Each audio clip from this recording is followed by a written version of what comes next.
चालाक लोमड़ी और कौवा। एक बार एक कौवा अपने खाने के लिए कुछ तलाश कर रहा था। अचानक उसने पनीर का एक टुकड़ा देखा। कौवे ने अपनी चोंच में ये टुकड़ा उठाया और उड़कर करीबी दरख्त की शाख पर बैठ गया।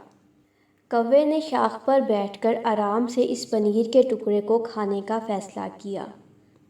इससे पहले कि वो इस पनीर के टुकड़े को खाता, एक लोमड़ी का भी उसी रास्ते से गुजर हुआ। क्योंकि वो भी अपने खाने के लिए कुछ तलाश कर रही थी, अचानक उसकी निगाह उस कौवे पर पड़ी। लेकिन लोमड़ी की नज़र कौवे से ज़्यादा उस पनीर के टुकड़े पर पड़ी जो उसकी चोंच में था। क्योंकि लोमड़ी एक चालाक जानवर है, तो उसने यहाँ भी अपनी चालाकी दिखाई और फ़ौरन कौवे को मुखातिब किया और कहा, ऐ खूबसूरत परिंदे, कैसे हो तुम? तवील अरसे से मैंने तुम जैसा कोई हसीन परिंदा नहीं देखा। तुम्हारे पर कितने चमक रहे हैं। तुम जैसे खूबसूरत परिंदे की तो आवाज़ भी यकीनन बहुत शानदार होगी।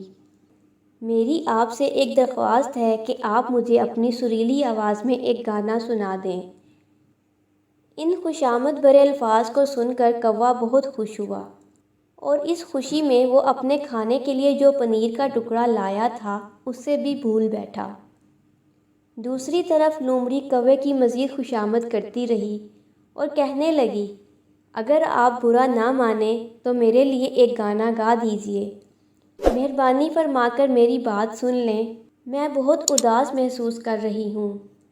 आखिरकार इतनी तारीफ़ सुनने के बाद कौवे ने लोमड़ी की दरख्वास्त पर गाना गाने का फ़ैसला किया। गाने के लिए जब कौवे ने अपनी चोंच खोली तो पनीर का टुकड़ा लोमड़ी के सामने गिर गया। लोमड़ी ने भी वक़्त ज़ाया किए बगैर उस टुकड़े को एक ही बार में खा लिया।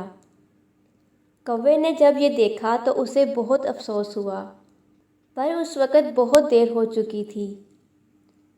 दूसरी तरफ लोमड़ी ने कौवे का शुक्रिया अदा करते हुए कहा, मुझे वो चीज़ मिल गई है जिसके लिए मैंने तुम्हारी इतनी खुशामद की थी। अब मैं चलती हूँ, फिर कभी मिलेंगे। ये कहते हुए लोमड़ी वहाँ से चली गई। इस कहानी से हमें ये सबक मिलता है कि खुशामद बुरी बला है और झूठी तारीफ़ पर कभी भरोसा ना करें।